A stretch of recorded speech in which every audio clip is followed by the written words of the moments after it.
What's up, guys? We are back for another Toy Bro review. I am, as always, the Toy Bro, and we are going to look at a long-awaited Black Series figure, the Imperial Royal Guard, from the latest wave of Black Series, the one with Qui-Gon and Lando and the Tusken Raider. So we're going to look at packaging real quick. It's the standard red box and black box. So we've got our figure in the middle in the window. We've got some artwork. He is number 38. We got a write-up and some warnings on the back with more artwork and his name on the side. So let's stop fooling around and pull this guy out.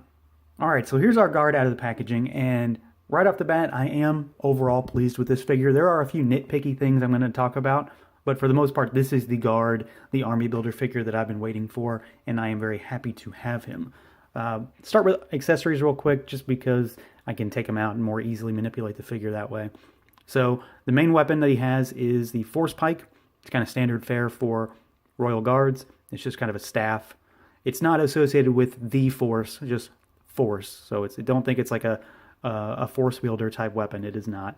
It's just got some black paint, some silver paint, and a little bit of sculpted detail. Not the most exciting weapon, but it is their weapon. It's what I think of when I think of a Royal Guard. And he does have another weapon, and he has this comically small little baby blaster, kind of like that, the noisy cricket from Men in Black. Very tiny, fits into the holster on his side there. I'm just going to take it out now, but I'll probably never use it. It is beyond small. This is the smallest gun I've ever seen, I think. I'm always going to use a Force Pike, but I am happy that he does have a holster to keep it on the figure without having to put it back in the box. Now, I did say there were a few nitpicky things I was going to mention, the first of which is how this guy is packaged. So the Tusken Raider is the same way as well, and they do this to kind of keep the soft goods kind of in check in the packaging. There is a band around the legs, and you can see kind of an indentation here. It's kind of pressed into the fabric, and it'll go away with time, but it's kind of an annoyance, at least right now, because it looks kind of goofy.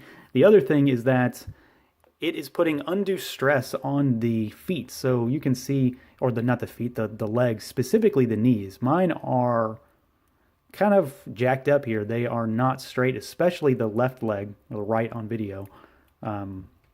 It's just not straight, and it's posing him a little more difficult. I've seen other folks who have gotten this figure already as well exhibit the same problem. One of my Tusken Raiders actually has a problem because of this, but it's not nearly this bad. I mean, that's a noticeable angle there, so I'll have to heat him up and kind of bend that. It's kind of the knee joint, because it's kind of gummy.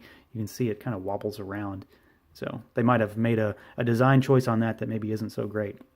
It's not the end of the world, but it's something to point out. As far as the figure itself, though, I think this is a great representation of an Imperial Guard. I think this is what we've wanted.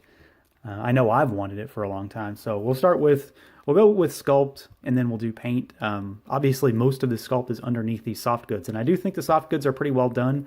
There is a lot of material here. It's got a seam on it, so it's not going to fray really bad. And there's a lot here. Look at all that. That's a whole bunch of material that they included with this guy. So he is draped in this, and it hangs pretty well too, and it hangs down to the ground. So it covers every bit of the figure, which is great. Because you don't see anything of these guys in the movies except for their hands, really, and their helmets. But as far as that helmet goes, I think it's really, really well done. It's nicely sculpted. I mean, there's not a whole lot to talk about. It's a molded plastic helmet with a black painted visor, but I am pleased with it. It looks good. So what we're going to do next, I'm going to pop the head off, and we're going to take the cloak off because it can come off. All right, so here's our guard without the robe, without the cloak, and you can see on the cloak, it's just stitched in such a way that there's a hole for the peg, so there's not even anything you have to do. You just take the head off and then pull it over the peg. Now, it is really tight, so you might want to heat it up just to get it out. It's a very tight-fitting peg in there, but you can pull it off without it. I would just recommend you do so, just so you don't break anything. Now, as far as this look, this is for those that don't really know anything about the Royal Guards outside of the movies. This is what they, at least in Legends, look like under their armor. I don't know if there's any canon source at this point for what they actually look like now. Though, since it hasn't been disputed, I would say this is still safe to assume that this is probably what they look like in the canon now as well. So when I think of Royal Guards, I don't think of the movies. I don't think of them standing by a door in Jedi. I don't think of them getting slammed against a wall in Episode 3. I think of the Crimson Empire comic books.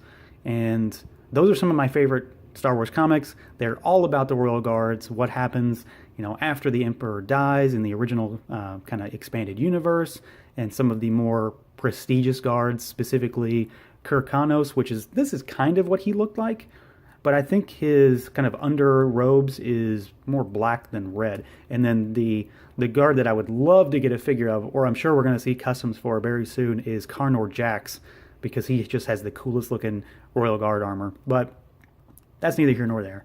So this is what he looks like, and I mean, honestly, if the helmet looked a little better on the body, because it doesn't look exactly right to me like this. It looks kind of weird without the armor, without the robe on. I think I would like to have some displayed just like this, but I'll probably never do that. So let's go over the articulation. So head is on a ball with a hinge, but this is not going to move. You can do this. That's about it. Arms go out, and the shoulder pads do go under the helmet, so they aren't hindered by that really in any way. And then they go up and around. We do have a hinge, single hinge at the elbow, and then it can swivel. And then we have an up and down hinge on the left hand and rotation. And then we also have up and down on the right hand as well. There is a torso rotation, and then he can kind of move up and down. Not much of a crunch though. But that's about it. That's good enough for a Royal Guard, at least. Legs only go out about that far, and you can see when I'm moving this, look at how those knee joints bend. They are really gummy. Thigh cut, double jointed knee, and then we have a rocker and a hinge on that foot. Now, as far as paint goes, not tons and tons of it, but there is some. We've got black on these buckles here. We've obviously got black on the visor. There is a bit of a wash or line work in the armor lines, but for the most part this is molded plastic, so it's molded plastic on the shoulder pads and the boots.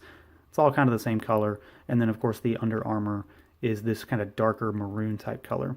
But I mean, this is what they look like, at least what they look like to me, and what they look like in the expanded universe or Legends, or maybe even canon now. I don't really know. I still don't think there's a canon source for what they look like underneath the robes just yet, but it's probably going to be this. Now, as far as sculpt goes, I've already said I like the way the cloak hangs on him. It fits well, but I am really digging this sculpt. I think these are among the coolest designs for troops and army builders and anything of that kind of sort in the Star Wars universe. I just love Royal Guards. I like the armor plating. I like everything about this. We've got the sculpted wrinkles in the boots. We've got the buckles sculpted down there. We've got all the plates for the armor on the shins, on the knees, shoulders, the chest piece, the belt. All very cool, all very great. I mean, a lot of sculpt work, and unless you're taking this cloak off, you're not going to see any of this. So in a way, they didn't have to do this, but I am so glad that they did. I think it's amazing. I think this is one of my more favorite Black Series figures at this point, except for this whole knee situation. The more I look at it, the more it bothers me. But that's not a huge deal. I can fix that. So if we're worried about what they looked like underneath that robe, I would say don't be. They look absolutely amazing, and I am sure we're going to see some really cool custom work come out of these guys from all of the amazing Star Wars Black Series customizers out there. I can't wait to see what folks are going to do with this.